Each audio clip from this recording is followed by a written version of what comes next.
Hi everyone, good morning. பாருங்கள், உங்கள் வீட்டில் இருந்தபடியே உங்கள் ஹெல்த்தை இம்ப்ரூவ் பண்ணுறதுக்கான ஃபிட்னஸ் செஷன் தான் இது.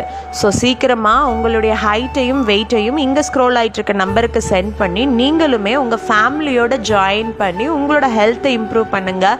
XXL 4XL இருக்கேன்னு கவலையே வேண்டாம். சீக்கிரமாக ஸ்லிம்மாக ஃபிட்டாக ஆகிறதுக்கு நாங்கள் கைட் பண்ணுறோம். Thank you so much.